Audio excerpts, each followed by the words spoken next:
Chapter 9. The first thing I did when I got off at Penn Station, I went into this phone booth. I felt like giving somebody a buzz. I left my bags right outside the booth so I could watch them. But as soon as I was inside, I couldn't think of anybody to call up. My brother DB was in Hollywood. My kid sister Phoebe goes to bed around 9 o'clock, so I couldn't call her up. She wouldn't have cared if I woke her up. But the trouble was, she wouldn't have been the one that answered the phone. My parents would be the ones, so that was out. Then I thought of giving Jane Gallagher's mother a buzz and find out when Jane's vacation started, but I didn't feel like it. Besides, it was pretty late to call up. Then I thought of calling this girl I used to go around with quite frequently, Sally Hayes, because I knew her Christmas vacation had started already. She'd written me this long, phony letter inviting me over to help her trim the Christmas tree Christmas Eve and all. But I was afraid her mother'd answer the phone. Her mother knew my mother, and I could picture her breaking a goddamn leg to get to the phone and tell my mother that I was in New York. Besides, I wasn't too crazy about talking to old Mrs. Hayes on the phone. She once told Sally I was wild. She said I was wild and that I had no direction in life. Then I thought of calling up this guy that went to the Wooten School when I was there, Carl Luce, but I didn't like him much. So I ended up not calling anybody. I came out of the booth after about 20 minutes or so and got my bags and walked over to the tunnel where the cabs are and got a cab. I'm so damn absent-minded I gave the driver my regular address just out of habit and all. I completely forgot I was going to shack up in a hotel for a couple days and not go home till vacation started. I didn't think of it till we were halfway through the park. Then I said, "Hey, do you mind turning around when you get a chance? I gave you the wrong address. I want to go back downtown." The driver was sort of a wise guy. "I can't turn around here, Mac. This here's a one-way. I'll have to go all the way to 90th Street now." I didn't want to start an argument. "Okay," I said. Then I thought of something all of a sudden. "Hey, listen," I said. "You know those ducks in the lagoon right near Central Park South? That little lake. By any chance, do you happen to know where they go, the ducks, when it gets all frozen over? Do you happen to know by any chance?" I realized it was only one chance in a million. He turned around and looked at me like I was a madman. "What are you trying to do, bud?" he said. "Kid me?" "No, I was just interested, that's all." He didn't say anything more, so I didn't either, until we came out of the park at 90th Street. Then he said, "All right, buddy, where to?" "Well, the thing is, I don't want to stay at any hotels on the east side where I might run into some acquaintances of mine. I'm traveling incognito," I said. I hate saying corny things like traveling incognito. But when I'm with somebody that's corny, I always act corny too. "Do you happen to know whose band's at the Taft or the New Yorker by any chance?" "No idea, Mac." "Well, take me to the Edmont then," I said. "Would you care to stop on the way and join me for a cocktail? On me. I'm loaded." "Can't do it, Mac. Sorry." He certainly was good company. Terrific personality. We got to the Edmont Hotel and I checked in. I'd put on my red hunting cap when I was in the cab, just for the hell of it, but I took it off before I checked in. I didn't want to look like a screwball or something, which is really ironic. I didn't know then that the goddamn hotel was full of perverts and morons, screwballs all over the place. They gave me this very crummy room, with nothing to look out of the window at except the other side of the hotel. I didn't care much. I was too depressed to care whether I had a good view or not. The bellboy that showed me to the room was this very old guy, around 65. He was even more depressing than the room was. He was one of those bald guys that comb all their hair over from the side to cover up the baldness. I'd rather be bald than do that. Anyway, what a gorgeous job for a guy around 65 years old, carrying people's suitcases and waiting around for a tip. I suppose he wasn't too intelligent or anything, but it was terrible anyway. After he left, I looked out the window for a while with my coat on and all. I didn't have anything else to do. You'd be surprised what was going on the other side of the hotel. They didn't even bother to pull their shades down. I saw one guy, a gray-haired, very distinguished-looking guy, with only his shorts on, do something you wouldn't believe me if I told you. First, he put his suitcase on the bed. Then he took out all these women's clothes and put them on. Real women's clothes. Silk stockings, high-heeled shoes, brassiere, and one of those corsets with the straps hanging down and all. Then he put on this very tight black evening dress. I swear to God. Then he started walking up and down the room, taking these very small steps, the way a woman does, and smoking a cigarette and looking at himself in the mirror. He was all alone, too, unless somebody was in the bathroom. I couldn't see that much. Then, in the window almost right over his, I saw a man and a woman squirting water out of their mouths at each other. It probably was highballs, not water, but I couldn't see what they had in their glasses.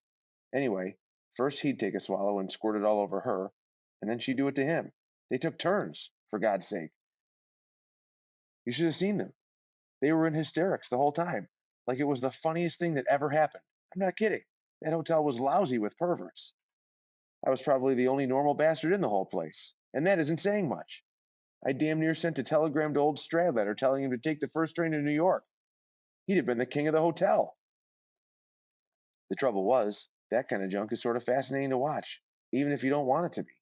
For instance, that girl that was getting water squirted all over her face, she was pretty good looking.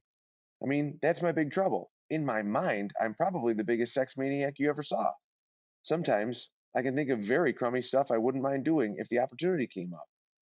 I can even see how it might be quite a lot of fun in a crummy way. And if you were both sort of drunk and all, to get a girl and squirt water or something all over each other's face. The thing is, though, I don't like the idea. It stinks if you analyze it. I think if you don't really like a girl, you shouldn't horse around with her at all. And if you do like her, then you're supposed to like her face. And if you like her face, you ought to be careful about doing crummy stuff to it, like squirting water all over it. It's really too bad that so much crummy stuff is a lot of fun sometimes.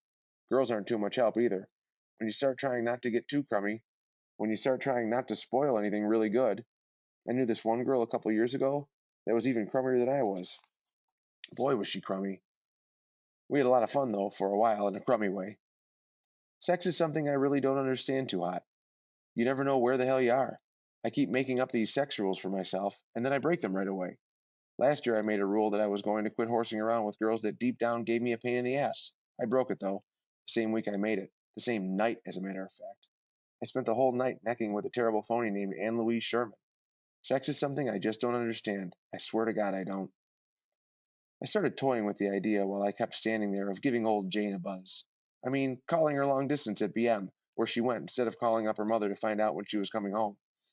You weren't supposed to call students up late at night, but I had it all figured out.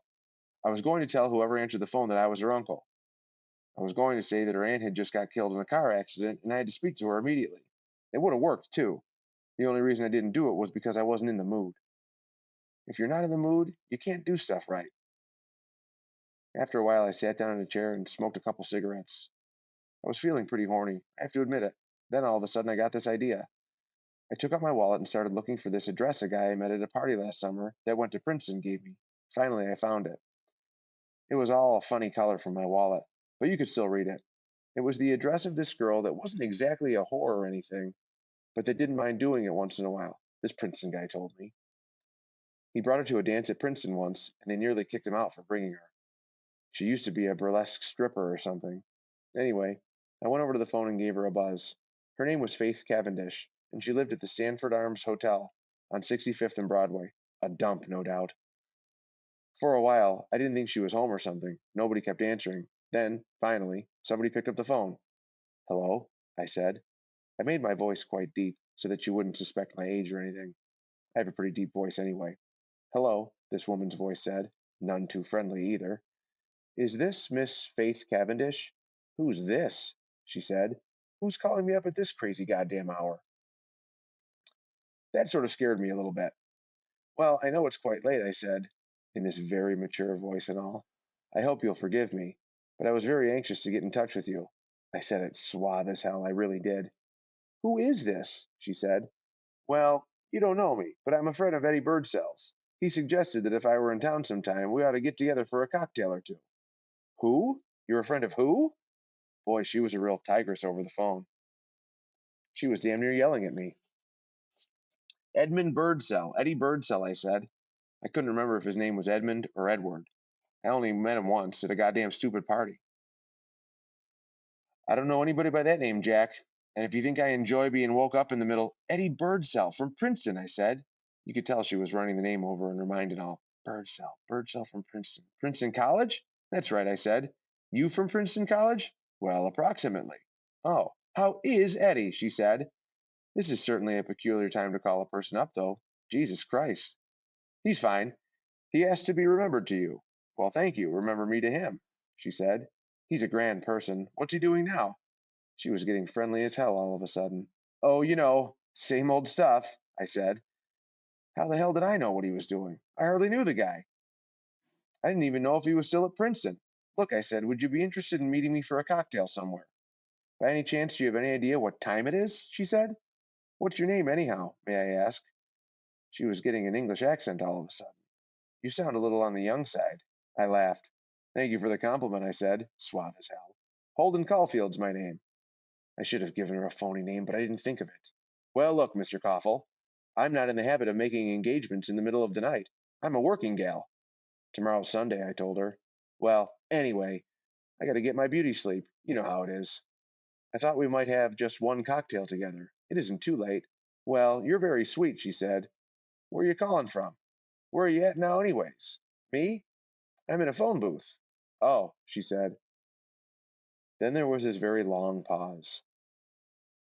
Well, I'd like awfully to get together with you sometime, Mr. Coffle. You sound very attractive. You sound like a very attractive person, but it is late. I could come up to your place. Well, ordinary, I'd say grand. I mean, I'd love to have you drop up for a cocktail, but my roommate happens to be ill. She's been laying here all night without a wink of sleep. She just this minute closed her eyes and all, I mean. Oh, that's too bad. Where are you stopping at? Perhaps we could get together for cocktails tomorrow. I can't make it tomorrow, I said. Tonight's the only night that I can make it. What a dope I was. I shouldn't have said that. Oh, well, I'm awfully sorry. I'll say hello to Eddie for you. Will you do that? I hope you enjoy your stay in New York. It's a grand place. I know it is. Thanks. Good night, I said. Then I hung up. Boy, I really fouled that up. I should have at least made it for cocktails or something.